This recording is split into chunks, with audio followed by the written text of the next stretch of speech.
the imamat. At that moment for us as an ummah, it will be the crowning glory of being the ummah of Rasulullah sallallahu alaihi wasallam. Wallah, why? Because we will know the honor of being the ummah of Rasulullah. That wo imamat ki shab, wo safe anbiya, muqtadi muqtada dekhte reh gaye. What took place? Remember, Rasulullah is the Rasul of Isa. Rasulullah is the Nabi of Musa. Rasulullah is the Rasul of every Nabi. We all other Jews read La ilaha illallah Musa Kalimullah, La ilaha illallah Isa Ruhullah. Every Nabi reads the kalima La ilaha illallah Muhammadur Rasulullah. And in Mi'raj, every Nabi stood behind Rasulullah, and Rasulullah was the Imam. And they are the ummatis of Rasulullah. So Isa alayhi salatu wasalam, to show the honor of the ummah of Rasulullah, Isa alayhi salatu wasalam will say, no, I will not make the imamah. The azan was given for you. You make the imamah. You be the imam and I will be the muqtadi. I did it before in Mi'raj. Today I want to show honor that I am an ummati of Rasulullah by honoring his ummah. The words of Sahih al-Bukhari are, Kaifa? What will be the condition of ecstasy of people on that day? When Isa ibn Maryam descends, Kaifa? Idha nazala ibn Maryama fikum. When Isa descends from amongst you, wa imamukum? And your imam will be from amongst you. Allahu Akbar. Allah. It shows the maqam of Imam Muhammad al-Mahdi alayhi salatu wassalam. After that period of time, according to the narration of Sahih Sunan Abu Dawud, within about 2 years after that, or within that year, the Imam Mahdi alayhi salatu wassalam will pass away. And thereafter, the story of Imam al-Mahdi comes to an end. Very quickly in conclusion, what do we do? When is he going to come? Next year? 2 years from now? 10 years from now? Two things I want to put across to you. One is, the Prophet ﷺ stated, he said, if there is one day left for Qiyamah, and the Mahdi has not arrived, Allah will lengthen that day until the Mahdi arrives. Which means the coming of Mahdi is guaranteed.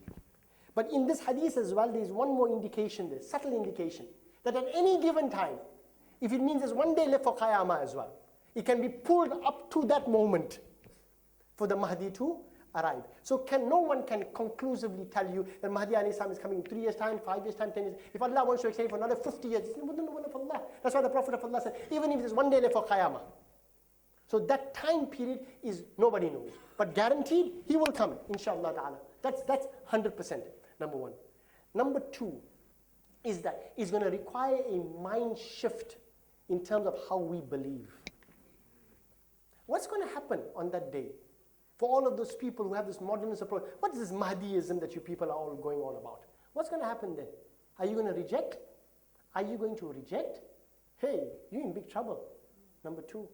Number three is that we have to change our modern, current practice of our version of Islam, which has basically airbrushed the spiritual importance of the household of the family of Muhammadur Rasulullah sallallahu alaihi wasallam under the guise of saying this is a Shia viewpoint. One hadith of the Prophet sallallahu alaihi wasallam, what is narrated, is a very weak one. They say that when Mahdi arrives, the people will shower him with so much of love, right? That it will be unbelievable because they know who the man is. Right? Ask yourself this question: do your children even know who the Ahlul Bayt are? Do you even know how critically important maintaining your spiritual link is with the Ahlul Bayt? In tamassaktum bihi lan tadillu. If you hold on to them, you will not go astray. How many of us have held on to them for our spiritual connection, for our hidayat? How many of us have that relationship with the Ahlul Bayt, wherein they are part and parcel of our daily dynamic Islamic practice? If you go to America, if you go to Europe, if you go to most parts of South Africa, if you ask them who Ahlul Bayt are and what is their relevance, we don't know it. Someone has been selling us fake goods. Someone's been selling us fake goods. Someone's been selling us fake goods. And they tell you, no, that's contraband. Ahlul Bayt are contraband. That's for the Shia sects only. That's the problem. That's the problem. That's why you'll see in modern day traditional, general Muslim practice, Ahlul Bayt don't feature anywhere. Your children, I guarantee you, don't know who are Hassan and Hussein and Ali and Fatima are. Who are the five? They don't know it. They don't know it. We have an ambivalent relationship. Do you know the spiritual value of maintaining a spiritual link and loving Ahlul Bayt? especially Ali, Fatima, Hassan and Hussein. You have no idea what spiritual status you achieve by merely having a spiritual link and loving them and maintaining a link with them. We've been duped in the name of I don't know what, in sectarianism. And please, brothers, as I mentioned to you earlier on, the hadith that the Prophet of Allah ﷺ stated there, he said, the people who will accept the bay'ah and take the bay'ah first will be from the abdal, from the awliyaullah, from the groups who are the friends of Allah. And I want to mention this thing to you. Today, those groups, awliyaullah, waliullah, this saint, that saint, abdal, no, this is for people who, who engage in all weird practices. These are people of bid'ah. These are people of innovation. But the people who take bay'ah first on the hands of Mahdi will be people that have been labeled people of innovation, people of bid'ah, people who are wrong, people who do faulty things, people who do against sunnah, etc. You know all the labels that are given. And today, the prominent and most dominant practice is, who do we follow? The people with the most sweetest of voices. The people who read Quran beautifully. Right? The imams of this haram and the imams of that haram and the aqidah that they follow. Be very careful. I'm not here on a Saudi bashing thing or any sectarian group bashing thing here. I want to bring something to your attention, and I just hope that I find it, inshallah ta'ala. The words of this hadith, the Prophet sallallahu alaihi wasallam spoke about it. Okay, let me just see if I find it.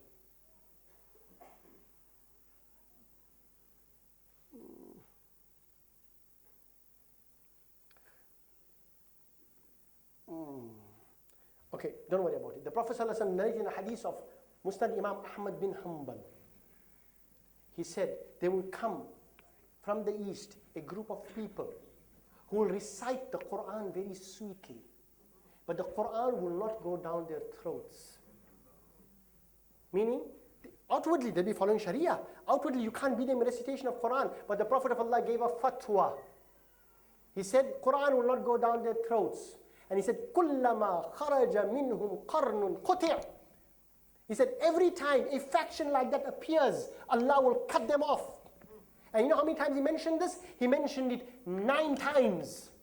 He said, every time a faction that you see, overly zealous, overly religious, reading Quran beautifully, Sharia, this one here, Salah, Saum, no, halal, haram, no. All the type of people. He said, كُلَّمَا خَرَجَ مِنْهُمْ قَرْنٌ قُطِعٌ. Every time a faction appears, Allah will cut them off. Until on the 10th time, after mentioning this 9 times, the Prophet of Allah said, حَتَّى يَخْرُجُ مَسِيحُ الدَّجَّالِ مِنْ بَقِيَّتِهِمْ. You know what the Prophet of Allah said? After mentioning 9 times, every time these factions appear, who will outwardly be so religious, read Quran so beautifully, who will give on the garb of being so pious, as the Prophet of Allah described in Sahih al-Bukhari and so on, they were big beards, with their pants tucked up. Words of hadith. Words of hadith of Sahih al-Bukhari. Right? Big beards, sunken cheekbones, bald-headed. They take off the halaqah, they take off their hair. Right? No moustaches. Pants above the ankles. Words of hadith of Sahih al-Bukhari, not mine. Prophet ﷺ said, he said, they need to recite Quran sweetly. You can't compare your salat to their salat. You can't compare their siyam to their siyam. Rasulullah gave a fatwa. They are out of the fold of Islam. The way an arrow passes through a, what you call it? The way an arrow passes through an animal, never to return again. Khalas. It cut through, it pierced through. Khalas, it's gone out of the fold of Islam. Don't be duped by the Quran reading, because the Prophet of Allah said, Mahdi will appear from the Muslims. And Masihud Dajjal will appear from the remnants of those people who are known as the Kharijis, who read Quran sweetly, who outwardly call themselves Muslims. You may have thought Masihud Dajjal will come from the Christians. Masihud Dajjal will come from the Jews. Masihud Dajjal will appear with his cronies around him, with his biggest supporters being these Kharijis who read Quran sweetly. Words of Musnad Imam Ahmed bin Hanbal. Be very careful. Don't be duped by the outward reading. Be inspired by the inward state. Be inspired by the inward state. Be with those people who are from Abdal al-Sham. Be of those people from Asaib al-Iraq. Be from those people. Because the Prophet of Allah is giving you guarantee these people will take bay'ah and these people will reject. And they will join Masih al-Dajjal in the end of times. Choice is ours. Who we want. We want the awaited Imam. Oh, you waiting for Masih al-Dajjal to die with him and join him? That is the critical question of the hour. Allah firstly give me the tawfiq and hidayah, and Allah give us all. I heard someone say, please make dua that, you don't see the era of Al-Mahdi. Hey. Seriously, I heard this and I thought to myself, gee whiz. I said, well, you know what? That's the way you guys think. Make dua for it. Ya Allah, give me life to see the life of Mahdi. Because you will be counted in the sight of Allah as being one of the best of people on planet Earth. In the era of Mahdi, his spiritual position will be so great. Yuslihullahu fi laylatin. Allah will supercharge him spiritually overnight. He'll be a super individual overnight in terms of spirituality. There'll be no one more pious on planet Earth than Al-Mahdi. And people say, don't make dua to be in that way. There's not a fitna. Are marenge, you're going to die. You'll die shahadat, Baba. Only people who don't want to be in that era will be, our aqidah will be exposed. Our thinking will be exposed. This will happen to us. They rather not be there because we know chances are we'll reject him. Make dua to be there with him. And may Allah make us, all of us someday, make us one of those people who take bay'ah on his hand, or be part of that group of 313 who will have 313 with them, being part of that. And may Allah let us see that time of Allah. To see Isa alayhi salam, I have a lot of questions for him, by the way. I have plenty of questions for him. Half of it I think Imam Mahdi alayhi salam will resolve. Right? But the rest of it, Imam Sayyidina Isa ibn Maryam alayhi salam must resolve it. Once and for all, the ru'ya of the Prophet sallallahu alayhi wa sallam. Sorry, khalas, jazakallah, thank you very much. Allah give us tawfiq and hidayah, inshallah. Jazakumullah khair, jazakumullah. I apologize for extra time taken there. I just thought I'd discuss it as much as I can so that you are conscientized about this. Spread this message across to a lot of people. Conscientize them. At least if you make the niyyah that, Ya Allah, let me see that era. Let me be part of those people who are part of that army, will be the most successful army in the history of Islam. Allah will at least reward you for your niyyah, inshallah ta'ala. Jazakumullah khair, jazakumullah. We'll conclude with Salatul Salam by Hafiz Rashid Qazi. And then after Salatul Isha, we'll give you 5 minutes for Sunnah, and Hafiz Zubair Qadir will lead the Salah, inshallah ta'ala. We'll give you 5 minutes for Sunnah. After that, please join us for some short refreshments, finger supper that we have outside, inshallah ta'ala. Jazakumullah khair, jazakumullah. Please send up for Salatul Salam, inshallah ta'ala.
Isha Azan will begin. We have 5 minutes for Sunnah, and then we will have Isha Salah, inshallah. Bismillahirrahmanirrahim. Alhamdulillahi Rabbil Alamin. Wa aqibatun lil muttaqin. As-salatu was-salamu ala ashrafil anbiya'i wal mursalin. Sayyidina Muhammadin wa ala alihi wa ashabihi wa awladihi wa azwajihi wa zurriyatihi wa ahli baytihi ajma'in. ربنا تقبل منا إنك أنت السميع العليم وتب علينا يا مولانا إنك أنت التواب الرحيم. ربنا ظلمنا أنفسنا وإن لم تغفر لنا وترحمنا لنكونن من الخاسرين. ربنا آتنا في الدنيا حسنة وفي الآخرة حسنة وقنا عذاب النار وأدخلنا الجنة مع الأبرار يا عزيز يا غفار يا رب العالمين. إن الله وملائكته يصلون على النبي يا أيها الذين آمنوا صلوا عليه وسلموا تسليما. اللهم صل على سيدنا محمد وعلى آل سيدنا محمد كما تحب وترضى بأن تصلي عليه. يا رسول الله انظر حالنا يا حبيب الله اسمع قولنا إننا في بحر هم مغرق خذ يدي استحمل لنا أشقالنا. اللهم افتح لنا بالخير واختم لنا بالخير واجعل واجب أمورنا بالخير بيدك الخير إنك على كل شيء قدير. ألا إن أولياء الله لا خوف عليهم ولا هم يحزنون الذين آمنوا وكانوا يتقون.